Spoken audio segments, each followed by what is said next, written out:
Fluent খেলা, নির্ভর হয়ে খেলা, নির্ভয়ে খেলা, সে জায়গাটায় আটকে যাচ্ছে। কোন ধরনের ব্যাটসম্যান আমাদের আছে যারা টি-20তে শ্যুট করবে, তাদেরকে ফাস্ট ট্র্যাক করা, তাদেরকে আইডেন্টিফাই করা এবং তাদেরকে নিয়েই দলে প্রাধান্য দেওয়ার ব্যাপারটাও। শুক্রবার লাহোরের পিচে কি ভূত চেপেছিল? ফ্লাডলাইটের নিচে একই পিচে শুরুতে পাকিস্তানিরা ঝড় তুলল, শেষে বাংলার পেসার তানজিম সাকিবও 50 হাঁকিয়ে নিজ দলের ব্যাটারদের লজ্জায় ডোবালো। মাঝে লিটন, হৃদয়, জাকির, শামীমদের হাস্যকর batting, back to back series হার। ছোট ফরম্যাটে কেন এত দুর্দশা বাংলাদেশের? দুশনের বোঝা বইবার মতো ক্ষমতা কি আমাদের আছে কি না, এই একটা প্রশ্ন আমার মনে জাগে। 170, 180 হলে এক ধরনের মানসিকতা থাকে চেস করার সময়। 200 রান এটা আজকাল মডার্ন টি-20 ক্রিকেটে কিন্তু স্বাভাবিক স্কোর, এবং যে উইকেটে খেলা হচ্ছে উইকেটে 200 রান কিন্তু হবেই, কিন্তু সেই 200 রানের বোঝা বইতে হয়তো আমরা পারছি না। প্রথম ম্যাচে আমরা দেখেছি যে কিন্তু সেফ ক্রিকেট খেলতে গিয়ে একটা পর্যায়ে গিয়ে আস্কিং রেটটা এমন একটা পর্যায়ে চলে গেল যেটা পরবর্তী ব্যাটসম্যানের জন্য খুবই ডিফিকাল্ট হয়ে গেল। কিন্তু আবার দ্বিতীয় ম্যাচে দেখলাম যে তেমনটা যেন না হয়, সেজন্য একটু এগ্রেসিভ খেলতে গিয়েও সেখানে তারা ব্যর্থ হয়েছে। সো যে প্ল্যানটা দেওয়া হচ্ছে সেটা এক্সিকিউট করতে না পারাটাও বোধহয় সে ব্যাপারটা বোধহয় আছে। মাঠের ক্রিকেটে ফল নেই, বিসিবিতে নাটকীয়তার শেষ কই?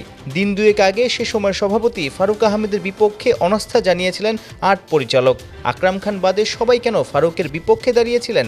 সবচেয়ে বড় ল্যাকিং যদি আমি বলি সেটা হবে যে সবাই মিলে সিদ্ধান্ত নেওয়ার যে ব্যাপারটা, সেই জায়গাটায় বোধহয় একটা বড় ঘাটতি ছিল। সেটা হলে হয়তো আমরা আরও অনেক ব্যাপারে আরও অনেক এগিয়ে যেতে পারতাম, অনেকগুলো সিদ্ধান্ত নেওয়ার ক্ষেত্রে ঠিক সিদ্ধান্তগুলো নিতে পারতাম, আরও দ্রুত অনেক কাজগুলি করতে পারতাম।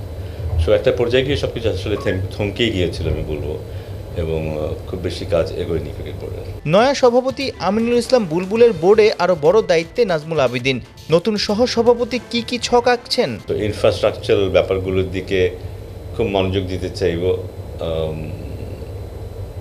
ডিসেন্ট্রালাইজেশন তো 2-4-5 মাসের ব্যাপার নয়, তবে সেই জায়গাটাতে কতটুকু আগানো যায় ওইটার একটা ছাপ রেখে যেতে চাইবে। এটা নিয়ে অলরেডি আমাদের নতুন প্রেসিডেন্টের সাথে কথা হয়েছে, নতুন প্রেসিডেন্টও তার বক্তব্য বলেছে। কিন্তু এই ব্যাপারটা ডিসেন্ট্রালাইজ করার ব্যাপারটা, খেলাটাকে ছড়িয়ে দেওয়ার ব্যাপারটা, আমরা চাইবো যে এই সামনের সিজন যেন প্রত্যেক ডিস্ট্রিক্টে খেলা হয়, শুধু মুখের কথা না।